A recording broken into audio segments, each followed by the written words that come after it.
వాళ్ళలో ఉన్న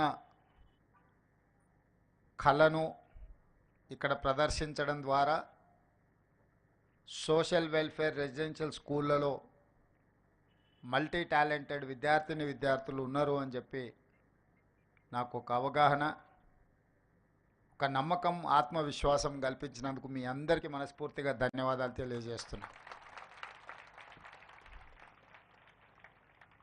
general opinion, general perception,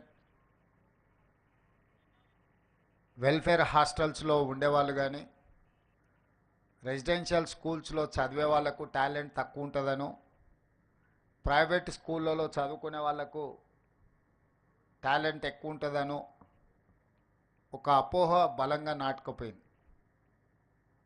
ఎందుకు అని అంటే కొన్ని దశాబ్దాలుగా ప్రభుత్వాలు ఎంత ప్రయత్నం చేసినా ఈ వెల్ఫేర్ లేదా రెసిడెన్షియల్ స్కూల్స్ యొక్క ఇమేజ్ను పెంచకపోవడం వల్ల ప్రైవేట్ స్కూళ్ళలో చదువుకుంటేనే నాణ్యమైన విద్య అందుబాటులోకి వస్తుందని, లేదా ఇంగ్లీష్ మీడియం చదువుకుంటేనే విద్యార్థులు రాణిస్తారని చెప్పి ఒక అపోహ బలంగా నాటుకుపోయింది. ఈరోజు ఆ అపోహలను తొలగించాలి. రెసిడెన్షియల్ స్కూల్స్ అంటే మల్టీ టాలెంటెడ్ ఎడ్యుకేషనల్ ఇన్స్టిట్యూట్స్. ఇవి ఈనాడు కాదు, ఆనాడు పివి నరసింహారావు గారు ఉమ్మడి ఆంధ్రప్రదేశ్ ముఖ్యమంత్రిగా ఉన్నప్పుడు మొట్టమొదట రెసిడెన్షియల్ స్కూల్స్ విధానాన్ని వారు ప్రవేశపెట్టడం జరిగింది.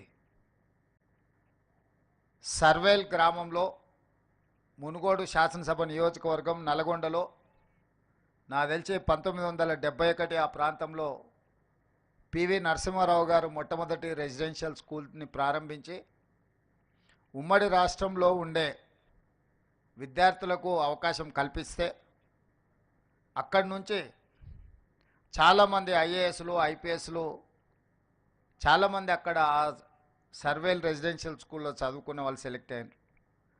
ఉదాహరణ, ఈరోజు పబ్లిక్ సర్వీస్ కమిషన్ చైర్మన్గా నియామకం జరిగిన, మొన్నటి వరకు విద్యాశాఖ ప్రిన్సిపల్ సెక్రటరీ బాధ్యతలు నిర్వహించిన special chief secretary Burra Venkatesham గారు ఈరోజు తెలంగాణ పబ్లిక్ సర్వీస్ కమిషన్ చైర్మన్గా నియామకం జరిగిన వారు సర్వేల్ రెసిడెన్షియల్ స్కూల్స్లో చదువుకున్న ఒక విద్యార్థి.